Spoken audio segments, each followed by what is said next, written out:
क्या आप मुझसे इस पे एग्री करेंगे फवाद भाई कि इंडिया ने ये रियलाइज़ कर लिया कि अपनी क्रिकेट को बढ़ाओ, सब फायदे में रहेंगे। पाकिस्तान का system and I am sorry Pakistan का मीडिया भी शायद हम वहाँ तक नहीं पहुँच पाए जहाँ पे हम ये अंडरस्टैंड करें कि यार ये धज्जियाँ उड़ाना बंद करें, क्रिकेट है। आई एम नॉट सेइंग कि अगर कोई खुदा ना खास्ता इस तरह की हरकत करे या कोई कल को हमारी बात सुन के कोई क्रिकेटर उठे और किसी को जाके गोली मार दे, बोले चलो मुझे बचाओ, no no no, it's not like that. But अफसोस अब ये आ गई है क्रिकेट के, एक साहब के साथ में बैठा हुआ था, वो भी बड़े क्रिकेट को देखते हैं करते हैं, कहने लगे एक ज़माने में हम चटखारों के लिए देखते थे लॉलीवुड की फिर फीमेल हीरोइन जो है उनकी लड़ाई होगी मसाला मिलेगा, अब वो हमें पाकिस्तान के क्रिकेटर प्रोवाइड कर रहे हैं। दैट्स और यहाँ पे सबसे भारी जिम्मेदारी आयद होती है हमारी जो पीसीबी की मीडिया मैनेजमेंट है, उस पर बहुत ज़्यादा भारी जिम्मेदारी आयद होती है।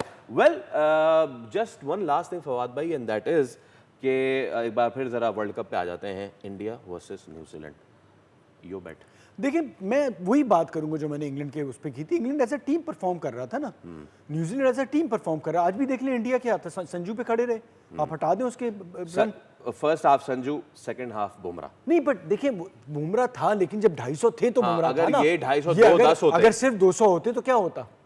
वो मैच फर्क डाल गया, पिछला मैच वो फर्क डाल गया, वो मुसलसल परफॉर्म कर रहा है, बाकी लड़के फॉर्म में नहीं है। ऑन द अदर हैंड आप न्यूजीलैंड को देखें, एज ए टीम वो डिलीवर करते आ रहे हैं, तो मैं तो न्यूजीलैंड के साथ जाऊंगा, भले ठीक है गलत हो, क्योंकि और ये इसलिए भी नहीं कि मुझे को इंडिया से कोई पसंद या ना पसंद है, बट स्टैट्स बात होती है ना कि जिस तरह से टीम ने परफॉर्म किया, इंडिया एक प्लेयर पे हो सकता है इंडिया पे वो फिर परफॉर्म करे फिर जीत जाए, बट मेरी लॉजिक ये है कि जो टीम डिलीवर कर रही है और एज ए टीम परफॉर्म कर रही है, मैं उसके साथ ही जाऊंगा। ऑलराइट, विद दैट हम आपको कहेंगे खुदा हाफिज़, but thank you so much for joining us and बहुत शुक्रिया आपके प्यार और सपोर्ट का। इसी तरीके से अपनी मोहब्बतें हम पे निछावर करते रहिए और देखते रहिए BTB beyond the boundaries. Thank you so much, bye.